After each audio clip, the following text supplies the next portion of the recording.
Sistem Necromancer. Bab 696 sampai dengan 700. Bab 696 ada masalah. Setelah makan siang, yang lainnya mulai memilah kasus-kasus tersebut, dan Wu Heng meninggalkan asosiasi dan menuju ke lokasi armada. Dalam perjalanan, Xiao Xiaoyin bersandar di bahunya dan bertanya, "Paman, apakah kasusnya sudah ditutup?" Karena sudah mulai menyusun petunjuk-petunjuknya, berarti kita sudah menerima hasil ini. "Apa kamu tidak takut salah tangkap orang?"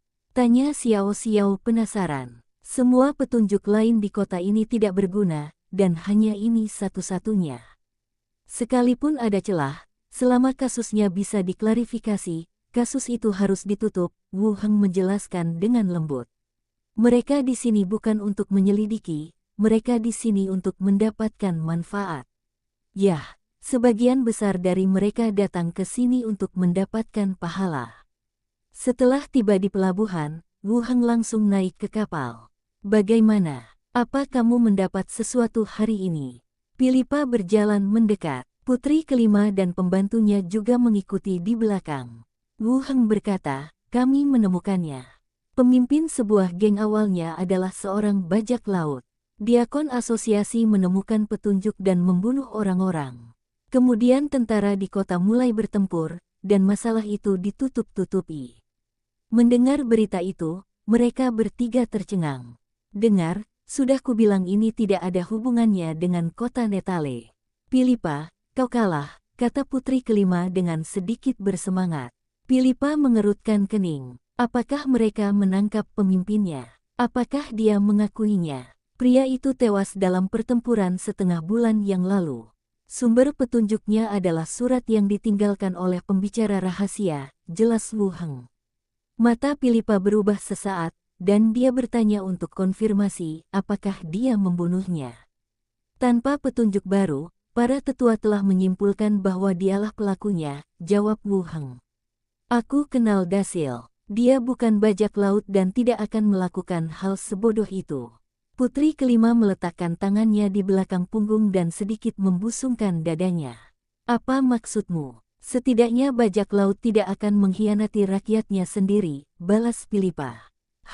Kali ini kau kalah, jangan curang," teriak gadis kecil itu.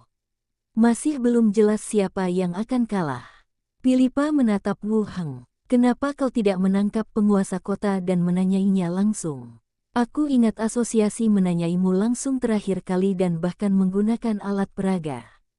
Kenapa kau repot-repot sekali-kali ini?" Itulah saat terakhir inspektur pergi ke pulau itu untuk menyelidiki Wu Heng. Tidak ada bukti pada saat itu, tetapi dia melakukan penyelidikan hanya berdasarkan identitasnya sebagai ahli nujum dan bahkan menggunakan artefak langka. Wu Heng berkata, "Mungkinkah ini sama?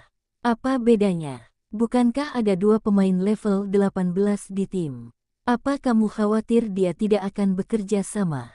tanya Pilipa. Wu Heng berpikir sejenak, lalu menyusun kata-katanya untuk menjelaskan, "Keduanya berbeda. Investigasi inspektur terhadap saya adalah investigasi internal, dan itu semua bagian dari sistem asosiasi. Tuan kota ini berasal dari kerajaan Yeke, jadi kami butuh bukti untuk melakukan apapun." Pilipa merenung sejenak, "Kurasa aku mengerti. Asosiasinya sudah cukup kuat. Oke, jadi apa yang harus kita lakukan selanjutnya?"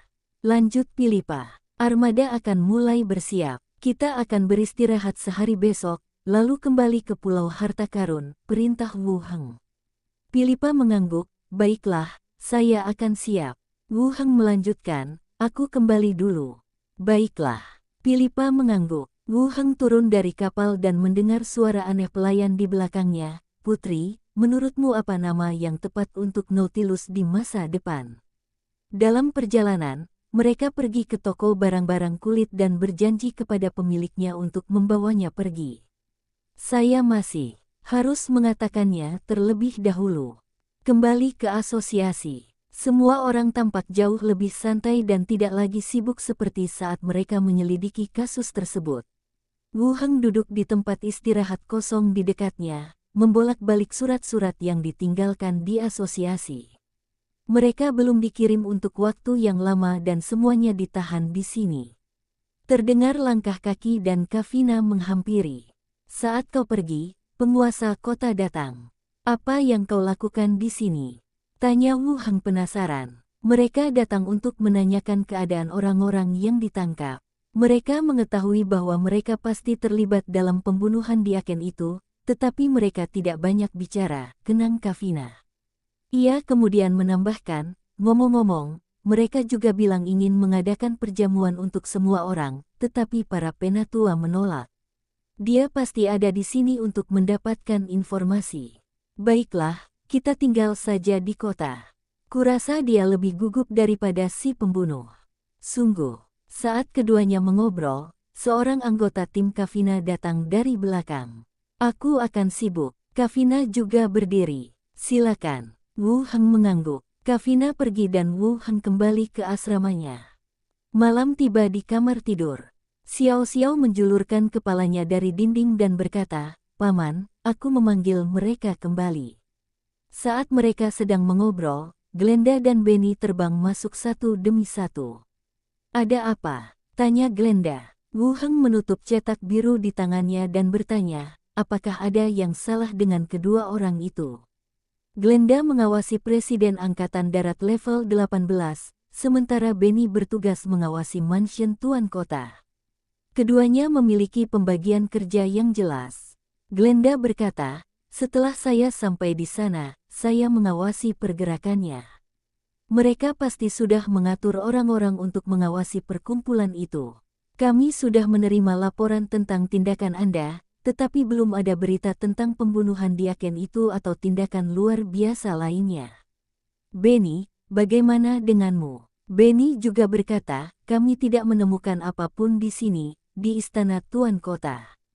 Beberapa surat ditulis keluar, tapi saya pasti menggunakan alat peraga. Saya tidak bisa melihat isinya. Surat-surat itu dikirim ke luar kota." Wu Heng mengangguk dan berkata, "Pagi ini, kami menemukan istri si pembisik. Berdasarkan petunjuk yang ia berikan, kami menemukan surat yang ditinggalkannya dan melacaknya kembali ke geng Suanglong. Apakah kasusnya sudah ditutup? Jika tidak ada informasi baru, kami akan menangani masalah geng sayap putih besok dan kemudian kembali ke Pulau Harta Karun. Sisanya akan kembali ke markas asosiasi," kata Wu Heng. Kedua hantu itu sedikit terkejut. "Bagaimana itu bisa terjadi?" tanya Glenda. "Bibi, aku tahu. Aku akan memberitahumu." Xiao Xiao mengangkat tangannya. Glenda mengangguk, "Baiklah, mari kita bicara sebentar." Xiao Xiao terbang ke samping dan menceritakan semua yang terjadi hari ini. Berbeda dari peserta, Xiao Xiao melihat keseluruhan kasus dari sudut pandang orang luar dan menggambarkannya dengan sangat rinci. Setelah mendengarkan, kedua hantu itu mengangguk. Xiao Xiao melanjutkan, "Bibi, bisakah Bibi memasukkanku ke dalam cerita baru? Aku juga ingin menjadi bintang besar." Kakek berkata, "Seluruh kasus ini terjadi hanya dalam 2 hari, dan tidak banyak cerita di dalamnya, jadi mungkin tidak cocok untuk dijadikan cerita." "Hah, apa karena terlalu cepat? Tidak ada cerita?" Wu Heng merapikan dirinya sebentar dan berkata, "Aku mau istirahat. Jangan pergi terlalu jauh." Ketiga hantu itu mengangguk. Wu Heng pergi tidur untuk beristirahat. Keesokan harinya, pagi-pagi sekali, kamar mayat bawah tanah asosiasi. Wu Heng berdiri di satu sisi, dengan anggota asosiasi lainnya di belakangnya. "Wu Heng, keluarkan mayatnya dan tangani dengan cepat agar kita bisa kembali dan melapor," kata Tapani. Wu Heng mengeluarkan 2 mayat yang terbungkus tikar jerami dari cincin luar angkasanya. Kedua mayat ini adalah anggota geng sayap putih yang terbunuh di laut ketika mereka datang ke sini. Mereka dianggap berguna pada saat itu, sehingga mereka tidak diubah menjadi kerangka, melainkan diawetkan. Talking with the Dead dirilis, dan mayatnya langsung duduk. Wu Heng bertanya, "Apa level pemimpinmu?" "Tingkat 13. Apakah Anda memegang posisi penting di militer?" Mayat itu menjawab, "Saya terutama bertanggung jawab atas beberapa pengaturan transportasi di kota." Wu Heng lalu bertanya, Apa saja ciri-cirinya? Sangat kekar, tidak memiliki cuping telinga di telinga kirinya. Wu Heng kemudian bertanya, di mana saya bisa menemukannya? Mayat itu menjawab langsung, ada ruang kendali di utara kota. Dia tinggal di sana selama ini. Totalnya ada 4 pertanyaan yang diajukan. Tetua itu langsung berkata, tidak perlu bertanya. Wu Heng memintamu untuk memeriksa hantu di aula mobilisasi. Kalian tunggu saja kabar selanjutnya. Setelah menemukan targetnya, tangkap dia dulu. Sisanya akan ditangani nanti. Oke, Wu Heng mengangguk. Sihir itu sirna, dan mayat yang dipertanyakan itu terbaring kembali. Semua orang meninggalkan ruang bawah tanah dan berkumpul di lobi di lantai pertama. Wu Heng berjalan ke samping dan membisikkan beberapa kata. Biarkan hantu keluar untuk menyelidiki situasi. Hantu itu keluar untuk menyelidiki.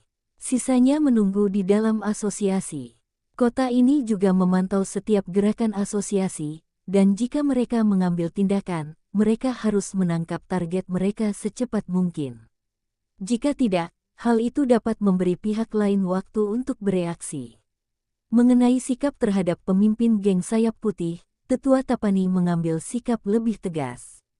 Tangkap orang tersebut secara langsung dan urus sisanya setelah Anda menangkapnya. Istri si pembisik pergi pagi ini, kata Gian Vito sambil berjalan mendekat. Dia pergi. Wu Heng berbalik, sedikit penasaran. Kemana dia bisa pergi saat ini? Tadi malam, Tapani minta izin pergi, katanya ada anggota keluarga ibunya yang datang menjemput. Dia berencana meninggalkan kota dulu selagi asosiasi masih di sini, kata Gian Vito lirih. Apakah kita tidak perlu membawanya kembali ke markas? Lagi pula, dia bukan penjahat, dan dia berperan dalam memberikan petunjuk dalam kasus ini. Rekamannya saja sudah cukup, karena dia menangis, kami melepaskannya, kata Gian Vito. Apakah uang pensiunnya sudah dibayarkan? Bolehkah aku minta uangnya? Itu pemberian Tapani. Sebagai orang tua, dia hanya bisa mendapat lebih banyak, bukan lebih sedikit. Seolah mendengar apa yang dibicarakan keduanya, Penatua Tapani, yang berada tidak jauh, menoleh dan melihat ke arah mereka. Dia berjalan lurus dan bertanya, apa yang sedang kamu bicarakan? Dilihat dari rupa dan wujudnya, para elf memang merupakan ras yang diunggulkan.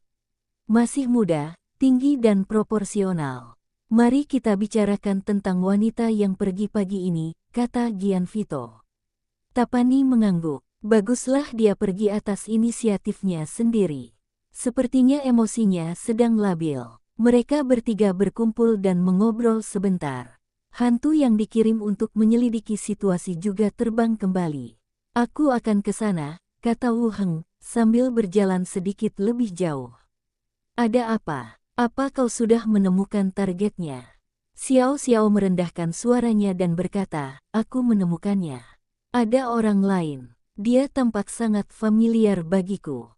Wei Hao, lihat, dia sedang berbicara dengan pemimpin idiot itu, kata Xiao Xiao, lalu langsung masuk ke dalam mayat itu.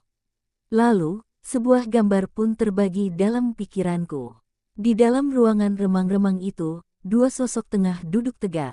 Salah satu dari mereka adalah seorang pria jangkung dan kuat, mengenakan seragam komandan, dengan potongan rambut cepat dan cedera pada telinga kirinya, yang berarti dia tidak memiliki daun telinga. Orang di seberangnya adalah seorang lelaki tua, berdiri tegak dan minum teh tanpa henti. Hati Wu Heng tergerak, kelompok lambang ular, resepsionis lama yang menukar kotak brokat dengan tagihan. Bab 697 mereka gila. Rumput, ternyata itu adalah lelaki tua dari kelompok lambang ular. Ingatan Wu Heng tentangnya sangat jelas. Terlepas dari perbedaan pakaiannya, penampilannya persis sama. Selanjutnya terjadilah perbincangan antara lelaki tua itu dengan pemimpin geng sayap putih. Belum siap, pemimpin geng sayap putih menggelengkan kepalanya, segera. Jangan membuat kesalahan. Jangan khawatir. Setelah itu, keduanya berhenti berbicara dan hanya duduk di kursi sambil minum teh. Xiao Xiao juga berbalik dan terbang kembali. Wu Heng mengerutkan kening. Orang-orang dari kelompok Lambang Ular muncul di aula pengiriman penjaga kota dan minum teh dengan seorang pemimpin geng. Segala macam spekulasi muncul dalam pikiranku, dan seluruh kasus menjadi semakin mencurigakan saat ini.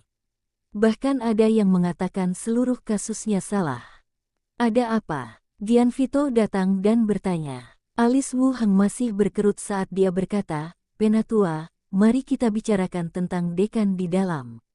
Senyum di wajah kedua orang lainnya juga berubah serius, dan mereka mengikutinya ke ruangan terpisah. Ketua gengnya juga mati. Tebak Tapani tanpa sadar. Dia tidak mati, tapi kami menemukan orang lain. Mungkin ada beberapa masalah dengan hasil investigasi kami, kata Wu Heng dengan suara berat. Dua orang lainnya langsung menyipitkan mata. Tapani berkata dengan suara berat, "Katakan saja padaku apa yang kau temukan." Hantu itu menemukan pemimpin geng sayap putih. Penampilannya cocok dengan hasil interogasi mayat. Tapi kami juga melihat wajah yang familiar di sana. Dia orang tua yang memberi kami sesuatu dari konsorsium Lambang Ular kemarin. Mereka berdua sepertinya punya rencana dan sedang menunggu arahan dari pemimpin geng sayap putih. Wu Heng memberitahu mereka berdua apa yang telah dia temukan. Setelah mendengarkan, kedua pria itu mengerutkan kening, ekspresi mereka menunjukkan kebingungan dan keraguan. Orang-orang dari konsorsium yang saya temui kemarin bersama dengan target yang ingin kita tangkap hari ini. Apa lagi yang perlu dilakukan? Tidak peduli bagaimana aku memikirkannya, ada masalah, tetapi aku tidak dapat menemukan jalan keluarnya untuk saat ini. Tapani berkata dengan serius, "Katakan padaku apa pendapatmu." Wu Heng merenung sejenak dan berkata, "Hanya ada dua kemungkinan. Pertama, geng sayap putih memiliki hubungan dengan kelompok Lambang Ular dan sedang mendiskusikan sesuatu di sana. Ini akan memengaruhi penangkapan kita. Kemungkinan kedua, mungkin ada yang salah dengan identitas orang tua ini. Kamu lebih suka yang mana?" "Yang kedua," kata Wu Heng. Keduanya saling memandang. Kalau kasus kedua, identitas kelompok Lambang Ular patut dipertanyakan, artinya semua kasus yang terungkap kemarin akan dibatalkan. "Mengapa?" Wu Heng berkata, "Para tetua dan dekan mungkin tidak mengerti ini. Kelompok Lambang Ular ilegal di kerajaan Yeke. Terlebih lagi, setelah konflik, kelompok itu ditutup paksa. Bahkan jika kelompok Lambang Ular menugaskan orang untuk menjaga toko, mereka tidak akan duduk di departemen resmi dan minum teh secara terang-terangan." Itu adalah kesimpulan yang sangat mudah dipahami. Gianvito mengelus jenggotnya, nadanya bingung, semua anggota geng sudah direkrut, dan mungkin saja seseorang dari konsorsium Lambang Ular akan muncul. Tanpa menunggu Wu Heng berbicara, Tapani berkata, "Tidak mungkin. Janji terbesar konsorsium Lambang Ular adalah memberikan perlindungan kepada klien-klien penting. Kami tidak akan terlibat dalam hal ini. Jadi, kamu juga berpikir ada yang salah dengan identitas pihak lain?" tanya Gianvito. Tapani tidak menjawab. Wu Heng berkata, "Tidakkah kau merasa penyelidikan kemarin berjalan terlalu cepat? Pagi ini, kami mendapatkan informasi tentang keluarga si pembisik. Melalui kwitansi di tangan istrinya, kami mendapatkan surat darinya mengenai konsorsium Lambang Ular. Kami kemudian melacak pembunuhnya dan beberapa anggota geng Suanglong." Gianvito berkata, "Maksudnya, ada yang takut membesar-besarkan masalah ini, jadi mereka membuat beberapa bukti dan mengirimkannya kepada kami. Asosiasi tersebut tampaknya kuat, menerobos masuk ke kota pihak lain dan secara terbuka menangkap orang untuk diselidiki di kota tersebut. Namun ini masih kandang mereka. Kelompok Lambang Ular sudah lama tutup. Ada yang mengatur orang palsu untuk menunggu di sana dan memberikan petunjuknya kepada kita," pungkas Tapani. "Mungkinkah orang-orang yang datang kemarin hanya mempermainkan kita?" Wu Heng mengerutkan kening. "Mereka ingin kita segera keluar dari sini setelah selesai." Tapani mengangguk. Spekulasi itu masuk akal. Kalau kasusnya tidak bisa dilanjutkan, departemen ini hanya akan menanganinya dengan lebih serius. Lagi pula, banyak tempat yang mengawasi tindakan asosiasi, dan mereka pasti menginginkan hasil apapun yang terjadi. Jadi apa selanjutnya? Tanya Gian Vito. Saat mereka berbicara, mereka berdua menatap Wu Heng. Rencana kantor pusat kami adalah Wu Heng yang bertanggung jawab menyelidiki kasus ini. Selain itu, petunjuk kunci kali ini ditemukan oleh arwahnya, jadi kami ingin mendengar pendapatnya. Tidak ada gunanya berspekulasi sekarang. Kurasa kita harus menangkap mereka dulu dan menginterogasi mereka. Soal wanita yang pergi pagi ini, kita harus meminta seseorang untuk mengejarnya di sepanjang jalan dan melihat apakah kita bisa menemukannya. Wu Heng mengungkapkan pikirannya. Baiklah, begini saja. Tapani menyetujui gagasan Wu Heng dan melanjutkan, jika keduanya benar-benar hanya memiliki hubungan biasa, kita akan tetap berpegang pada teori kita sebelumnya bahwa pembunuhnya adalah pemimpin geng Suanglong. Saya tidak keberatan. Gian Vito mengangguk. Baiklah, tanpa basa-basi lagi, Wu Heng, Gian Vito, pergi dan tangkap orang itu segera, bawa dia kembali, dan interogasi dia sebelum tentara di kota mengambil tindakan, kata Tapani langsung. Tugas menangkap orang sekali lagi diberikan kepada Wu Heng dan penyihir tua.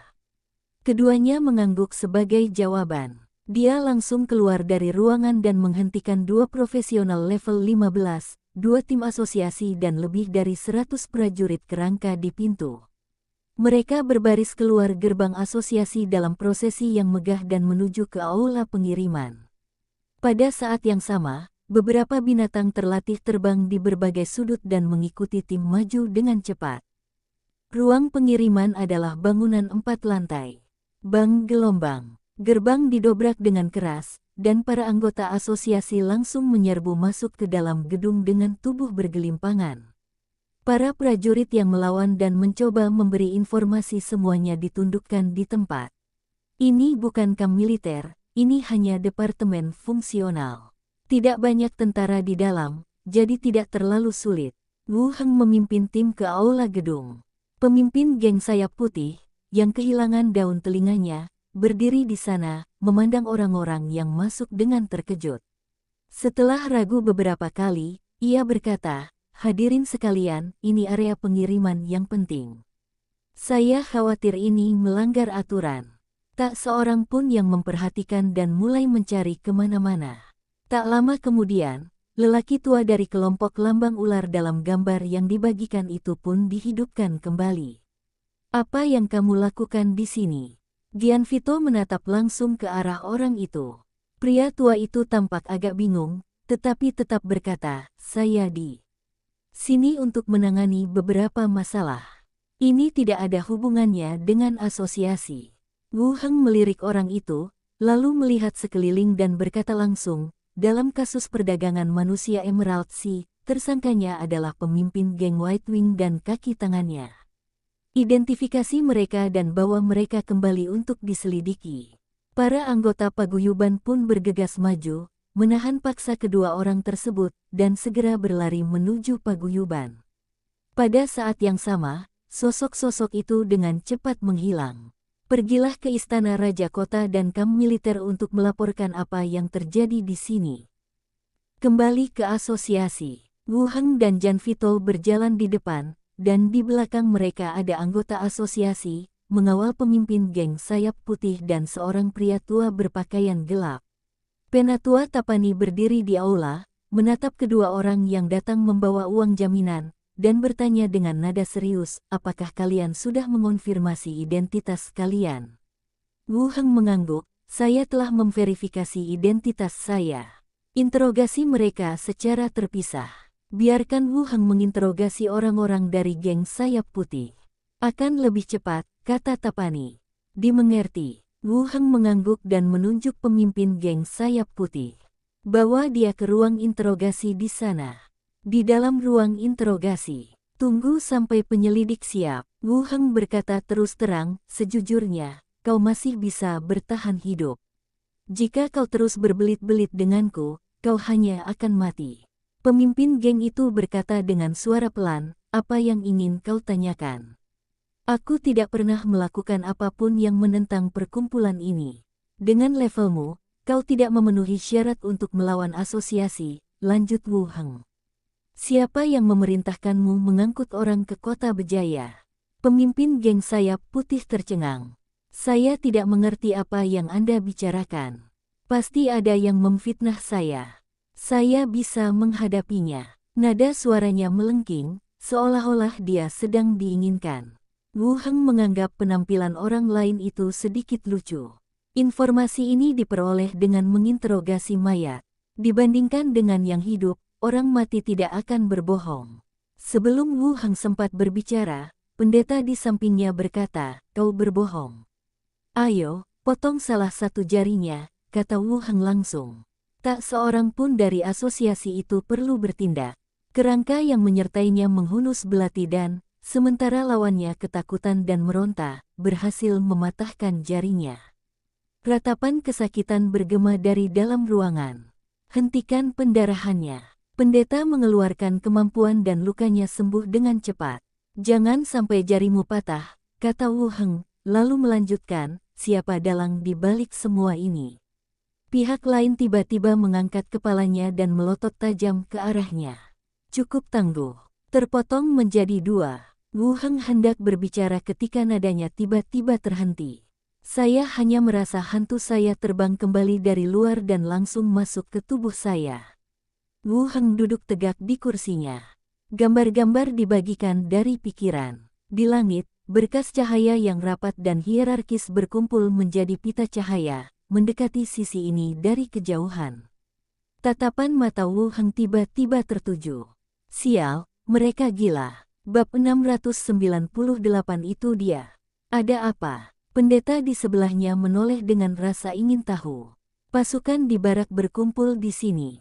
Sinar cahaya yang dapat dilihat oleh para hantu itu melambangkan level dari targetnya, dan karena sinar itu sangat padat dan gerakannya sangat terpadu, maka bisa saja mereka adalah pasukan di kota itu. Itu juga membuktikan bahwa pasti ada rahasia penting antara kedua orang ini. Mampu melibatkan kota ini memaksa mereka untuk menghadapi asosiasi tersebut secara langsung. Mendengar kata-kata itu, semua orang di ruangan itu tercengang. Dari mana Tuan Pulau Wu Heng mendapatkan berita itu? Mereka putus asa dan berkumpul di asosiasi. Pendeta itu masih sedikit skeptis. Belum lagi apakah pihak lain berani melakukannya. "Sekalipun kita berhasil, orang-orang di kantor pusat kita tidak akan melepaskan kota ini. Kecuali jika kota itu tidak lagi diinginkan, penduduknya akan menjalani kehidupan pengasingan." Wu Heng berkata langsung, "Pergilah dan beritahu para tetua dan ulangi kata-kataku yang sebenarnya." "Ya." Anggota tim segera keluar dari ruangan. Tatapan Wu Heng tertuju pada pemimpin geng sayap putih. Raut kegembiraan yang tak tersamarkan kembali muncul di wajah pemimpin itu, kegembiraan tersembunyi karena ia akan segera diselamatkan. "Bunuh dia dan interogasi mayatnya," kata Wu Heng. Ekspresi ketua geng itu tiba-tiba berubah, dan dia menatapnya dengan mata terbelalak. "Apa kau gila?" "Tidak, tidak, tidak. Apapun yang kau minta, akan kukatakan padamu, jangan impulsif."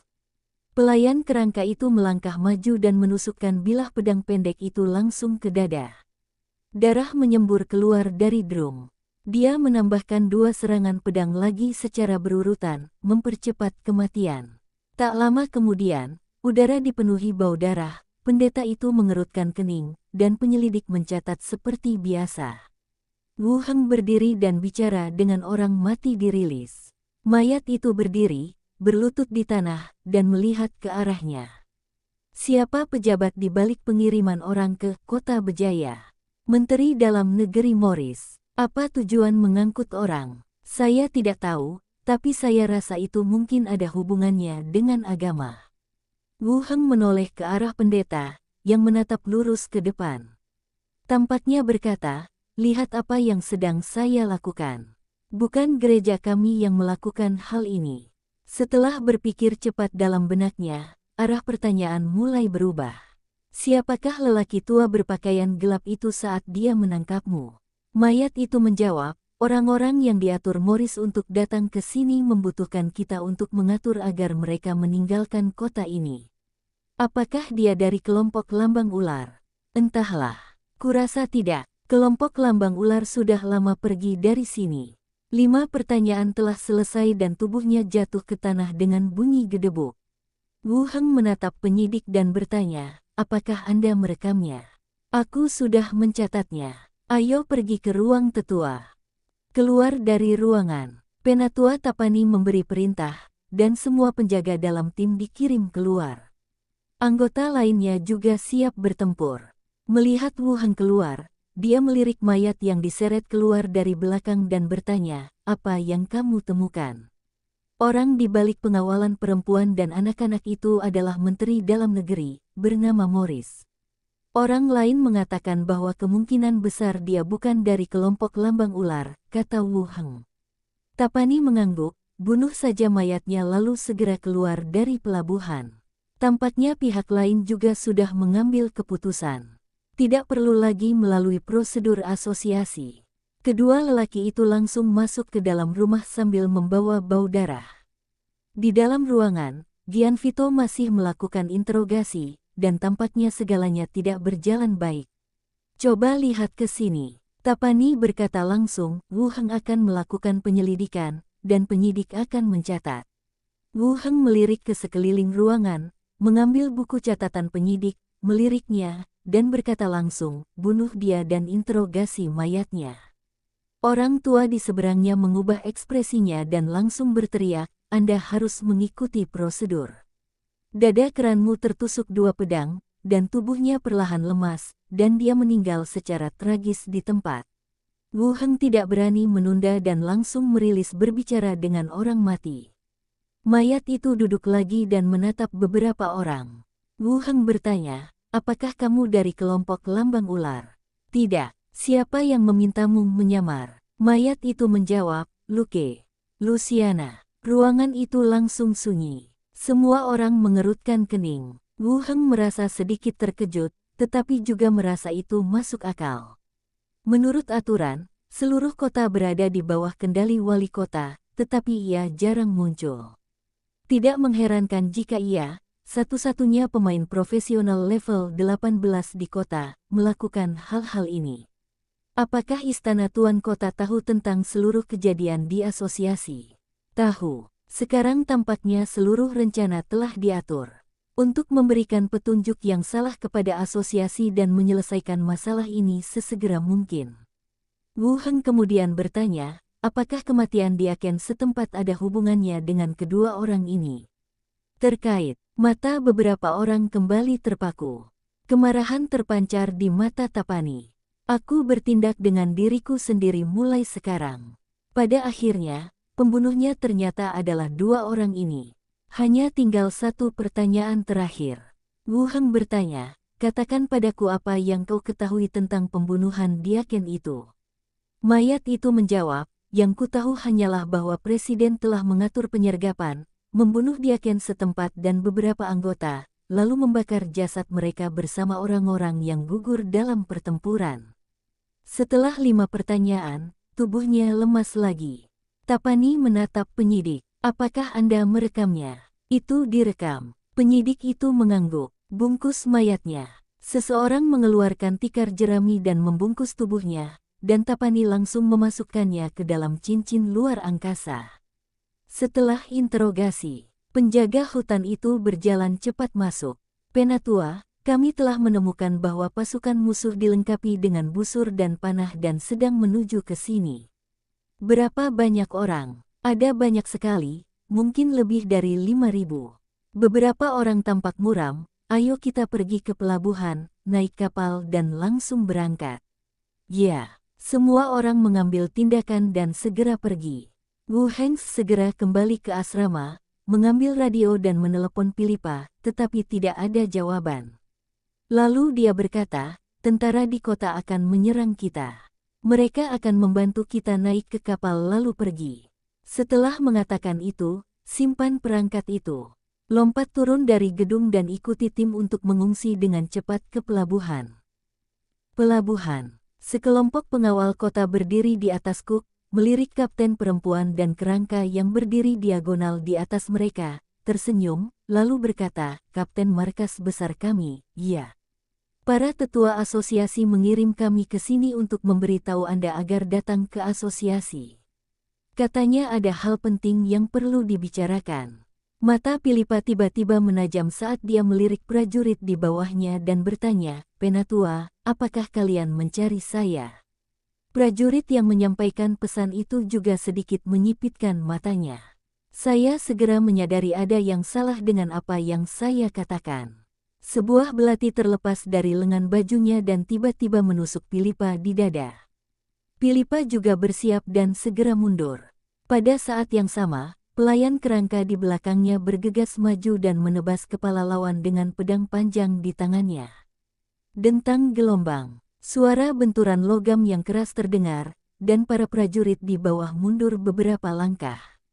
Para prajurit di belakangnya menghunus senjata mereka dan berteriak, "Bertempurlah di atas kapal dan terimalah hadiahnya." Sambil berkata demikian, dia terus menyerang ke depan. Pada saat yang sama, di bawah pelabuhan, sejumlah besar orang bergegas keluar dari gang-gang di kedua sisi, dan beberapa kapal di laut juga dengan cepat mengepung mereka. Pilipa menyipitkan matanya saat melihat sekelompok besar prajurit bergegas keluar. Sesuatu telah terjadi. Ini akan memulai pertikaian dengan tentara. Bersiap untuk pertempuran. Ngomong-ngomong, kunci putri kelima dan pelayan itu. Bab 699 Kenapa itu kamu? Upaya pembunuhan Pilipa gagal. Lalu, terdengar suara langkah kaki yang berisik. Sejumlah besar tim patroli dan pasukan pertahanan kota berkumpul di depan jalan, dengan pedang terhunus dan busur serta panah terpasang, semuanya melihat ke arah armada. Di laut di belakang, 12 kapal angkatan laut kerajaan Yeko muncul satu demi satu, dengan cepat membentuk armada dan melemparkan tong kayu dari dek ke laut. Mengambang di laut, ia menghalangi rute pelarian dari pelabuhan. Pilipa memandang orang-orang yang berkumpul, matanya tajam, mengamati gerakan setiap orang. Entah dia bajak laut atau mengikuti Wu Heng untuk membunuh musuh, dia telah melihat darah dan kejadian yang lebih besar tanpa rasa panik. "Pilipa, mengapa kau menangkapku?"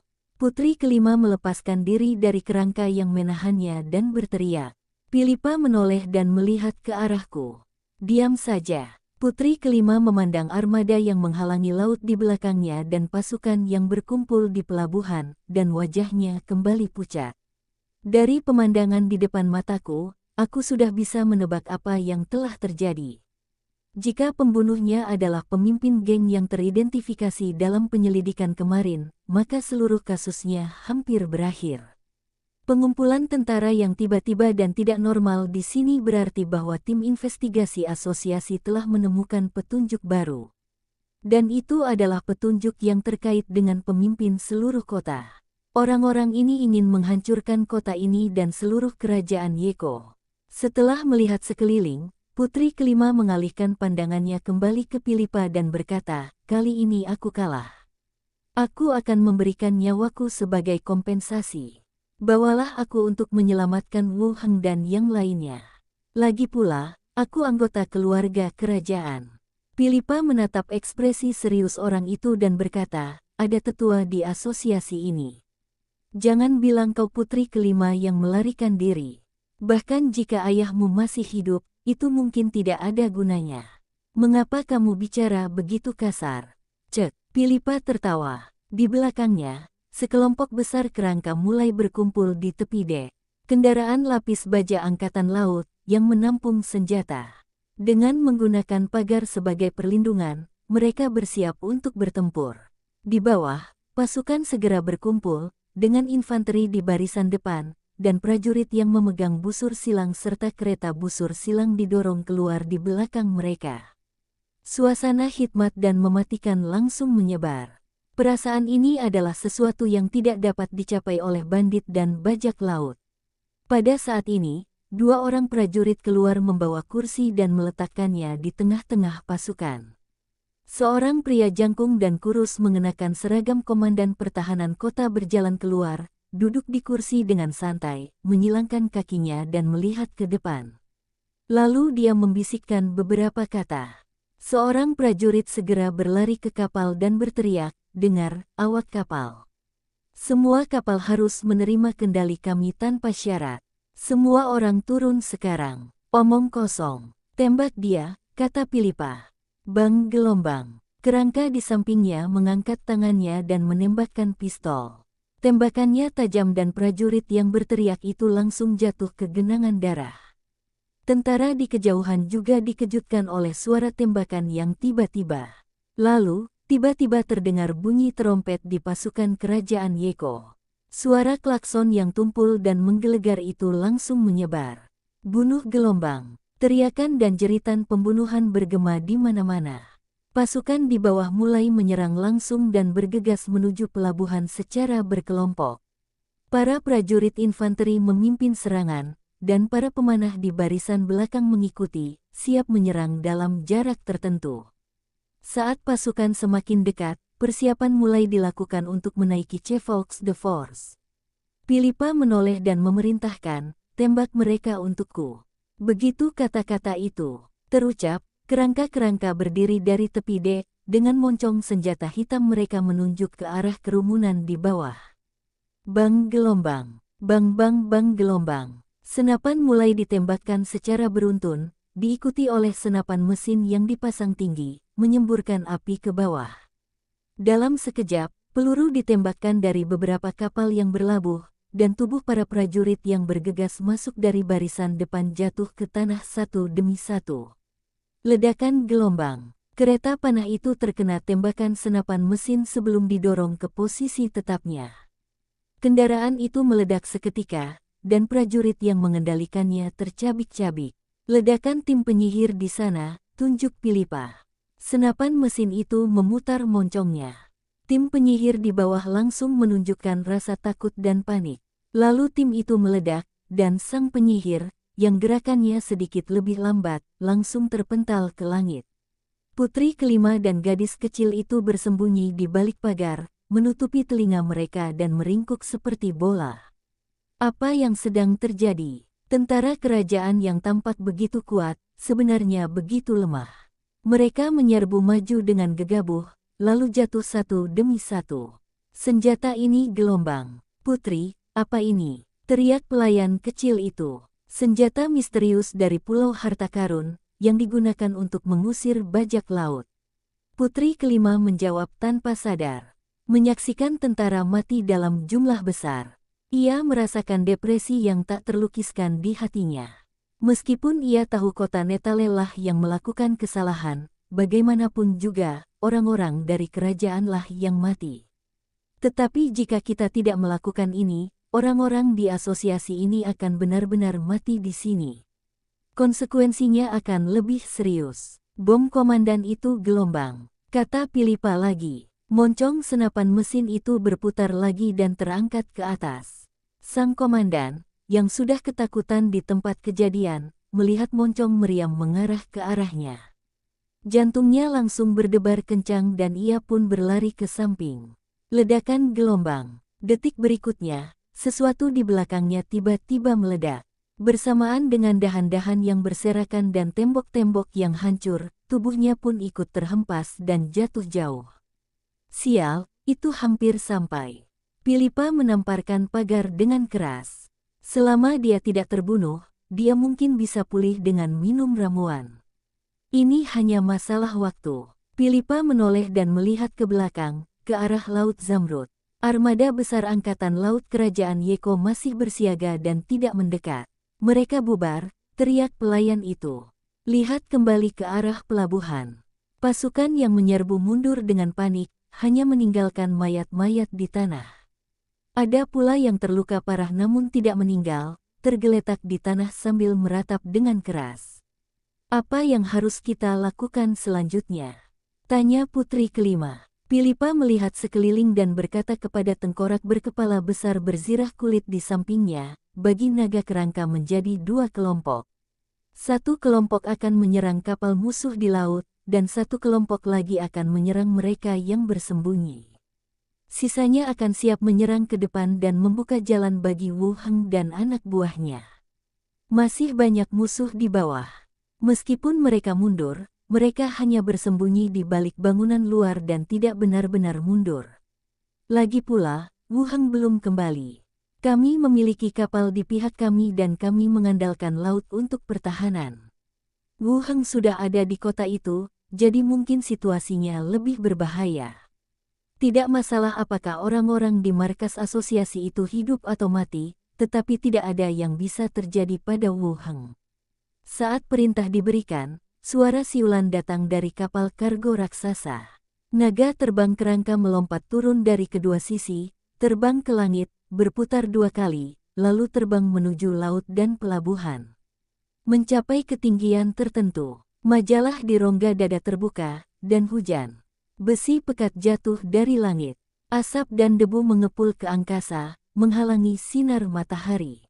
Di jalan utama menuju pelabuhan, semua orang di perkumpulan itu kembali mempercepat langkahnya. Tidak hanya Wu Heng dan semua orang dari kantor pusat, tetapi juga anggota asosiasi lokal dan beberapa anggota keluarga ada dalam tim.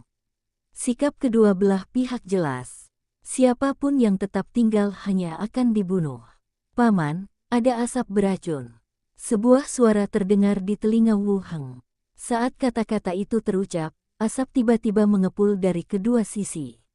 Asapnya hitam pekat dan berbau menyengat, menyebar ke sisi ini. Asap beracun, hati-hati, teriak Wu Heng sambil mengenakan masker gas.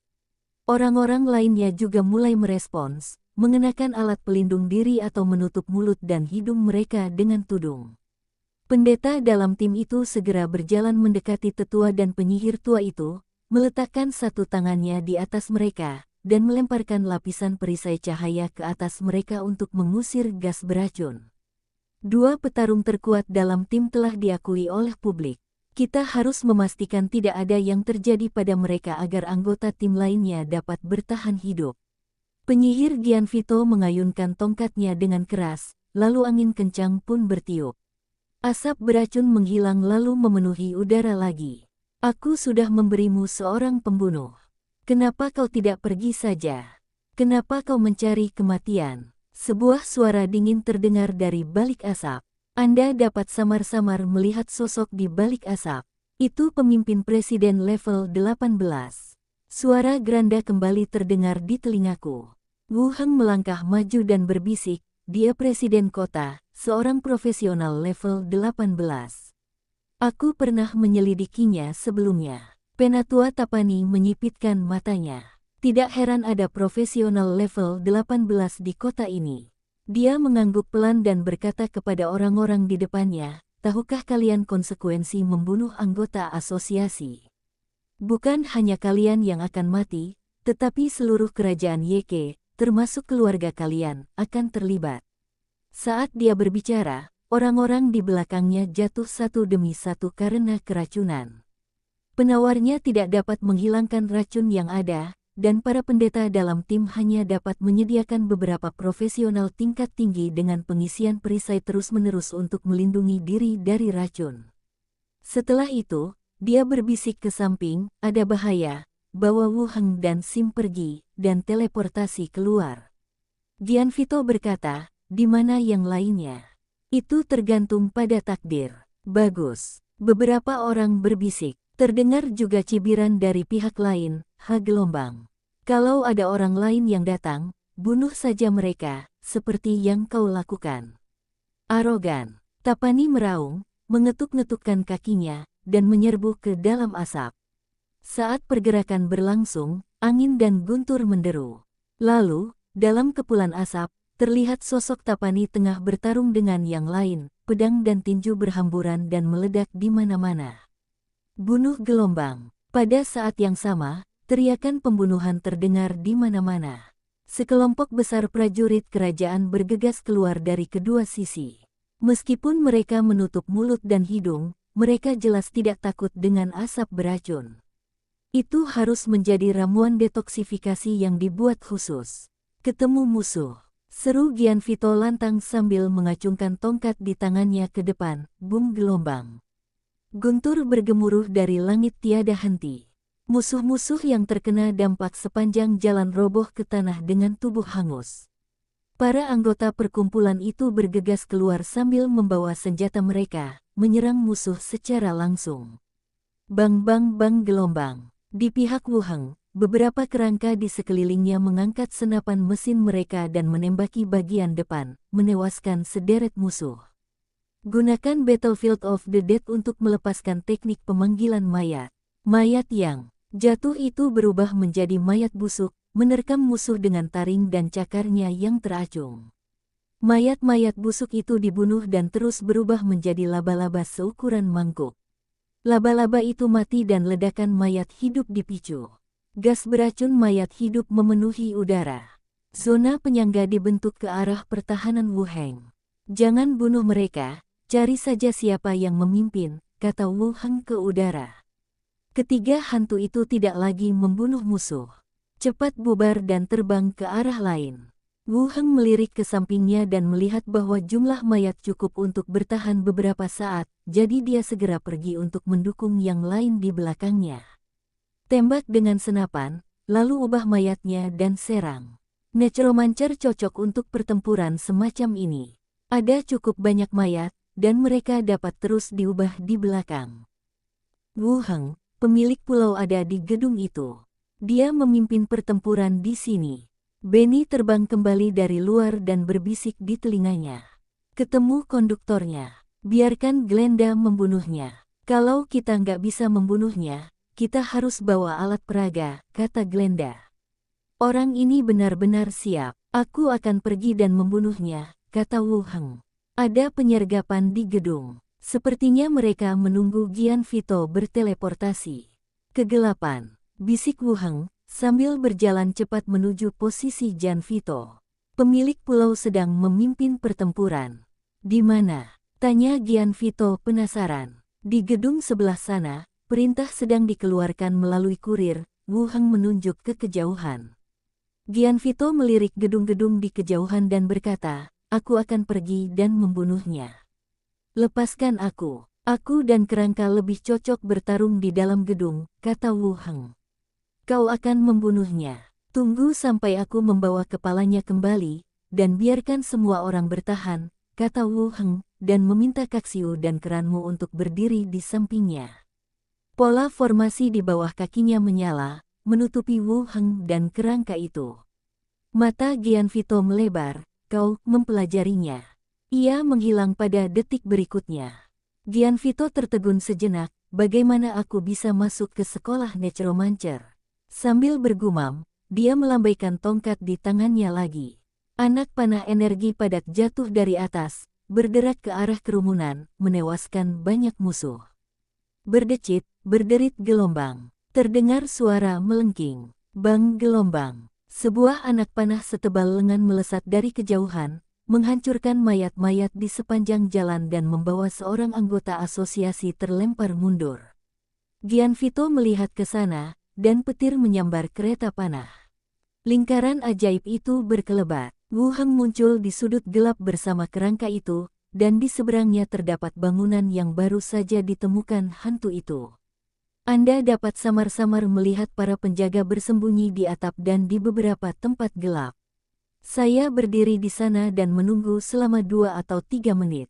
Ketiga hantu itu kembali setelah penyelidikan berikutnya. Glenda berkata, Tuan Kota ada di dalam ruangan. Yang di aula adalah pengganti.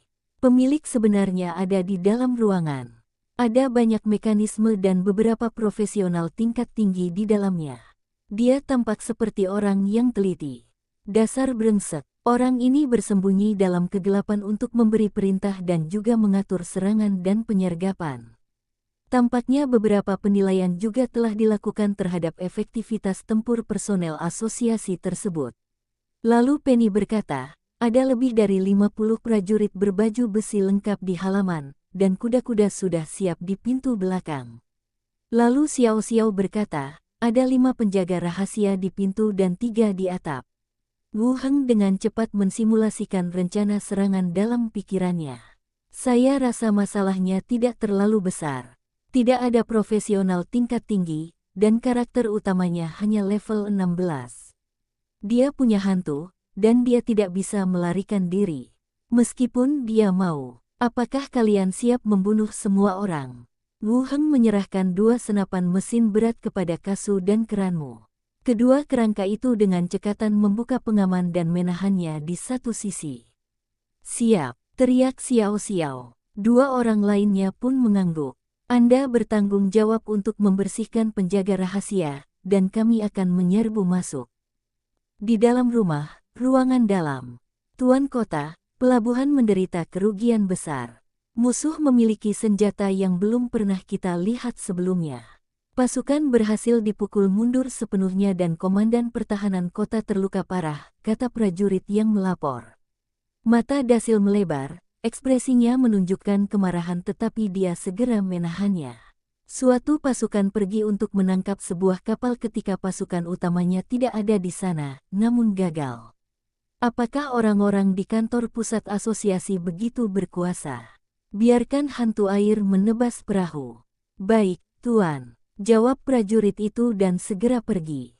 Kemudian orang lain berkata, Tuan, ada pertempuran sengit di kota. Presiden sedang bertempur dengan para tetua musuh, dan pasukan terus bergerak maju. Dibandingkan dengan pelabuhan, lokasi pertarungan jalanan lebih lancar. Di mana penyihir tua itu, yang berjanggut putih, masih dalam tim, sangat kuat dalam pertempuran. Mendengar pihak lain masih ada di sana, Dasil merasa lega.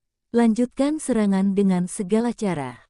Ya, setelah semua orang pergi, Dasil menghela napas dan berkata, kalian tidak pergi, jangan salahkan aku. Wu Heng berjalan keluar dari gang gelap dengan kerangka itu. Rasa benci langsung bereaksi, dan itu adalah tatapan dari penjaga rahasia di sekitar. Seseorang dekat, bunuh dia. Seseorang berbicara secara rahasia. Klik gelombang. Tiba-tiba terdengar suara tulang patah, dan di tengah-tengah perkataannya, lehernya terpelintir menjadi simpul.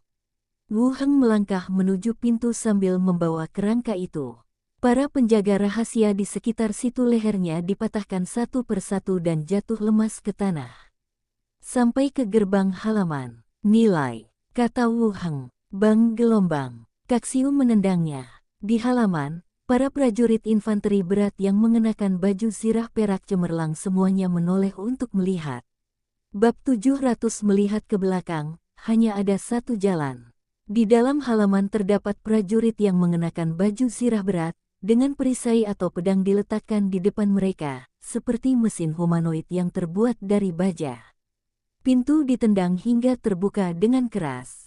Semua orang mengalihkan pandangan mereka ke tiga sosok yang menerobos masuk. Itu musuh, teriak seseorang. Desir-desir gelombang. Prajurit itu mengambil panahnya dan menembak. Dua kerangka berdiri di depan Wu Heng, dan anak panah menembus baju kulitnya dan menancap di tubuhnya. Membunuh. Bunuh mereka semua. Kedua belah pihak mengeluarkan perintah hampir bersamaan. Pasukan infanteri berat mengambil senjata mereka dan bergegas menuju pintu. Kasu dan Keranmu berpisah ke kiri dan kanan, dan mulai menembaki kerumunan yang menyerbu dengan senapan mesin di tangan mereka. Bang-bang-bang gelombang. Ledakan yang memekakkan telinga dan suara peluru yang merobek baju besi terdengar di seluruh area.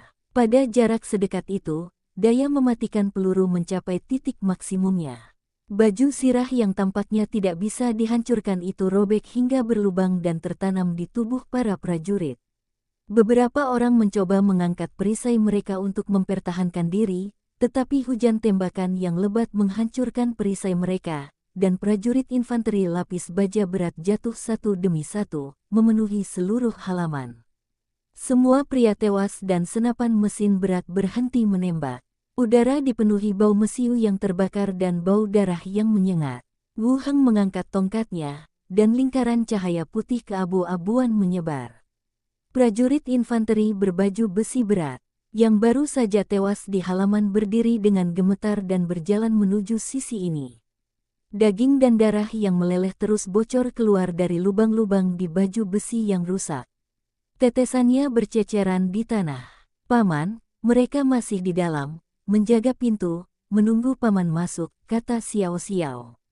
Tuan kota itu tidak melarikan diri lewat pintu belakang, kan? Tidak, Bibi Glenda sedang mengawasinya, dia tidak bisa lari, jawab Xiao Xiao. Wu Heng mengangguk dan menatap bangunan dengan pintu dan jendela tertutup di depannya. Melalui celah itu, aku dapat merasakan tatapan mata yang sedang menatap ke arahku. Tidak langsung melarikan diri melalui pintu belakang. Apakah mereka pikir mereka masih punya kemampuan bertarung dengan mengandalkan mekanisme dan penyergapan di gedung-gedung? Mencicit gelombang, pintu gedung itu terbuka sedikit.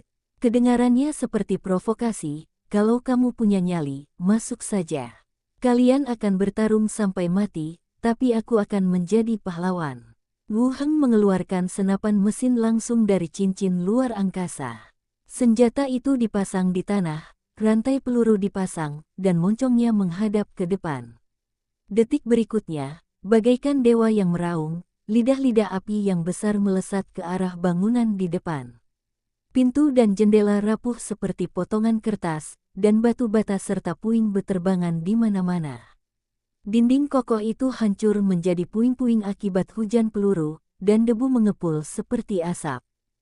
Sabuk pelurunya telah habis dan ada tumpukan selongsong peluru di bawah kakinya. Tembok itu hampir runtuh, lalu runtuh dengan suara keras, menimbulkan kepulan asap dan debu yang tak terhitung jumlahnya.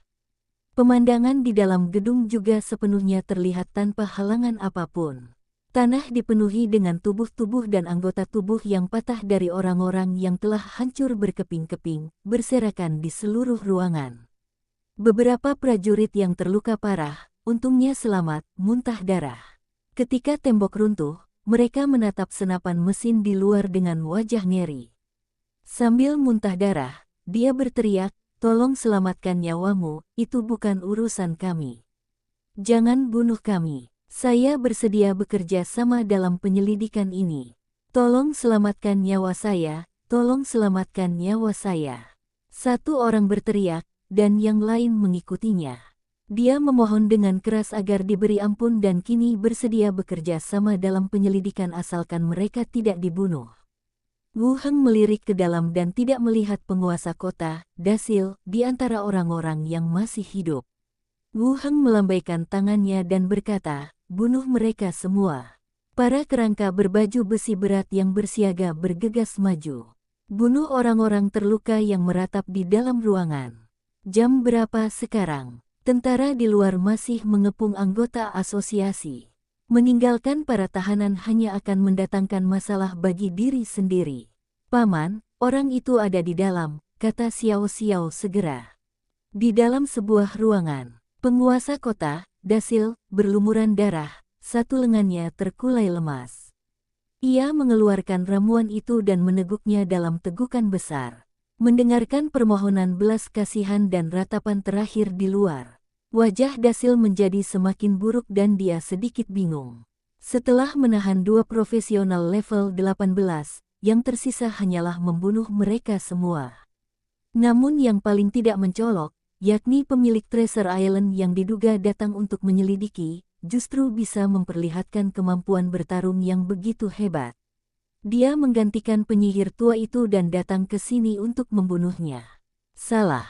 Bahkan jika penyihir level 18 datang, dia mungkin tidak akan mampu menghancurkan bangunan menjadi seperti sekarang hanya dalam beberapa detik. Sial, monster macam apa ini? Dasil mengumpat, merasa menyesal lagi. Aku tidak seharusnya meremehkannya. Atau, seharusnya, tidak menyetujui rencana ini. Dia mengeluarkan gulungan itu dengan susah payah dan merobeknya. Lingkaran sihir teleportasi perlahan-lahan menyala di bawah kakiku. Kuas gelombang. Tiba-tiba, sebilah pedang tajam terbang entah dari mana. Dasil menghindar tanpa sadar dan lingkaran sihir itu menghilang. Tak lama kemudian, pintu ditendang hingga terbuka. Wu Heng melangkah masuk bersama para pelayan kerangkanya. Dasil mengalami patah lengan dan berlumuran darah, dia tampak menyedihkan. Melihat Wu Heng masuk, dia tersenyum pahit dan berkata, "Aku salah menilaimu. Aku agak penasaran. Bagaimana menurutmu? Apa kau ingin berhenti menjadi penguasa kota dan membunuh orang-orang dari asosiasi?" Tanya Wu Heng kepada pihak lain. Sejak kematian di Aken setempat, timbul kecurigaan terhadap penguasa kota. Seperti yang dianalisis Pilipa, Siapapun yang paling mungkin membersihkan tempat kejadian perkara adalah si pembunuh atau kaki tangannya. Satu-satunya hal yang membuat semua orang di departemen ini tidak yakin adalah tidak ada seorang pun yang cukup bodoh untuk mempertaruhkan segalanya demi menghadapi asosiasi itu secara langsung. Jika kamu berdiri di sudut pandangku dan melihat ke belakang, kamu akan menemukan bahwa hanya ada satu cara, kata Dasiel sambil tersenyum kecut. Mungkin, Brittany yakin kau tidak akan melakukan itu. Sekarang sepertinya dia salah.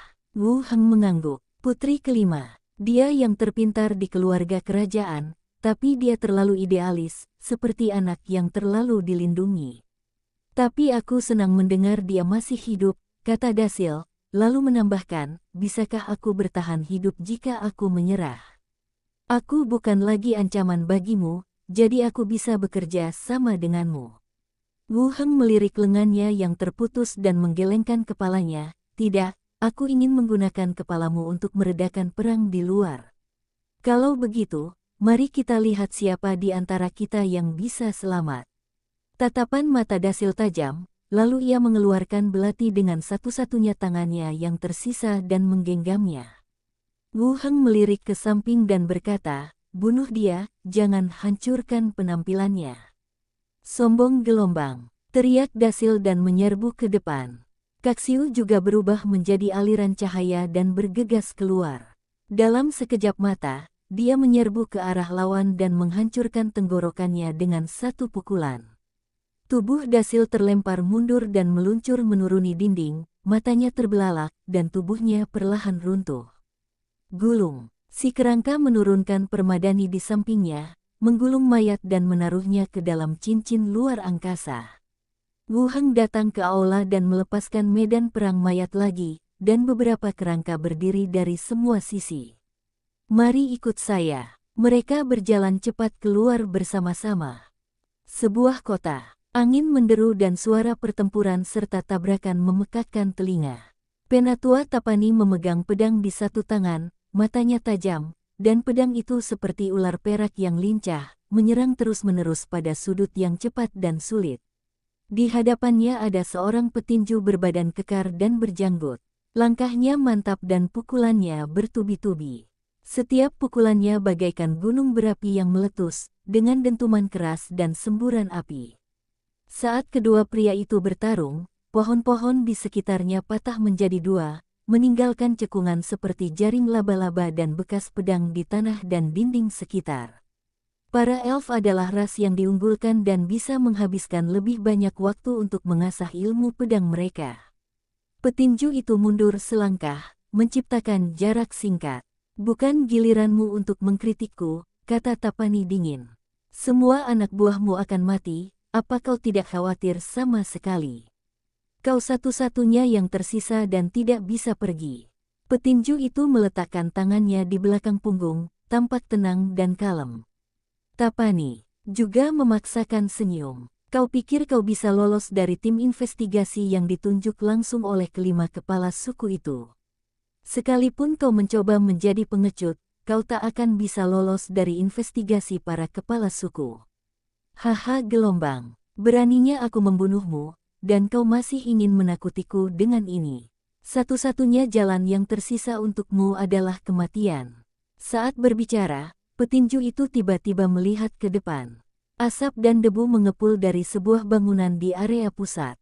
Bagaimana Anda menemukannya di sana? Area perkelahian jalanan. Suara deru tali busur terdengar jelas. Tentara merasa sulit menerobos garis depan dan mulai mengepung daerah tersebut, menggunakan serangan jarak jauh untuk menghabiskan tenaga asosiasi. Hujan panah berjatuhan dengan suara berderak, dan para anggota asosiasi menjadi kacau balau. Di luar perkumpulan itu, mayat-mayat telah menumpuk menjadi sebuah bukit kecil. Penyihir tua Gian Vito memperlihatkan kekuatan mengerikan dari seorang penyihir tingkat 18, tetapi masih belum mampu menahan serangan berskala besar seperti itu. Angin, guntur dan api muncul bersamaan, membunuh target dalam jumlah besar. Demikian pula, merapal mantra terus-menerus membuat wajahnya semakin pucat dan ekspresinya semakin lesu. Lindungi pendeta dan obati yang terluka, kata Gianvito sambil berbalik dengan janggut yang berantakan. Dia mengangkat kepalanya, meminum ramuan itu, dan mengayunkan tongkatnya. Angin kencang bertiup, dan sebagian besar anak panah yang jatuh tertiup angin. Sang pendeta merogoh dadanya, mengeluarkan sebuah jimat giok dan menghancurkannya dengan keras.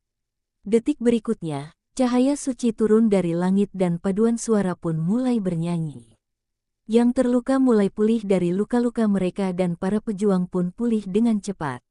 Di bawah cahaya suci, beberapa pelayan mayat Wu Heng yang telah berubah melolong kesakitan dan berubah menjadi gumpalan abu yang hanyut di bawah cahaya suci. Sialan, jauhkan mayat hidup ini dari cahaya suci.